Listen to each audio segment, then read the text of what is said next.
Hi, I'm Karen. I'm a master gardener. I'm at Harvest for the Hungry in Sonoma County, California.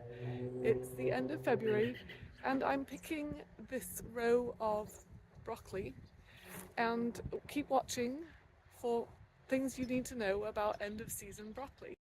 So this is what a broccoli plant looks like in February. It's produced its main broccoli crowns and is looking a bit tired. This is the end of its season.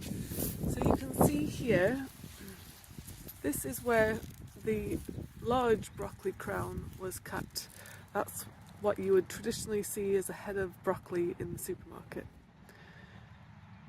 And you might think once that's cut, that's it. But if you leave this plant, it will send up some little side shoots.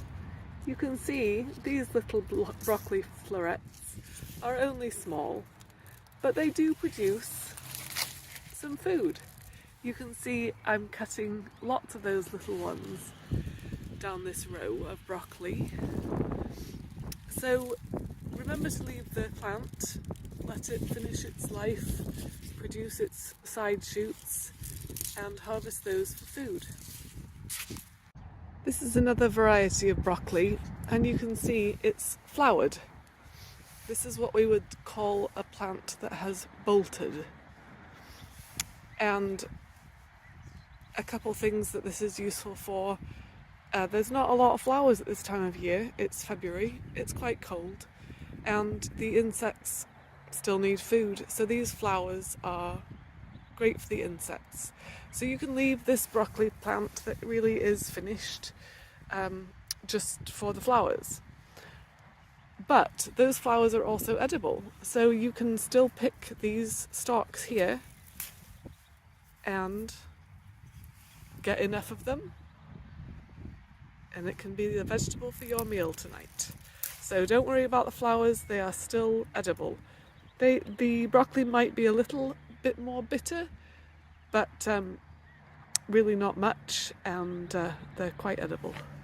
So this broccoli plant that's at the end of its life, I'm going to take off any of these little bits that are still edible, and a moment ago it was still standing and I've cut it off. You can see there the stump. I made sure not to cut that irrigation line, and I've simply cut it at the soil level. It used to be that we pulled these out, roots and all, and now we know better, and best practice is to cut them off at the soil level and leave the roots in. The soil is full of microbial activity, and the roots aid in that microbial activity. And so we can leave that in, that microbe exchange and beneficial relationship between the microbes and the roots will go on for a while, and as that stump and the roots below rot, they will add organic matter to the soil. It also disrupts the soil less. If we yanked that out, it would leave a hole and it would disrupt the layers of soil, and soil is just full of living things, microbiome that we don't see, but is very important to the structure and health of the soil. And so the least we can disrupt the soil, the better the soil is.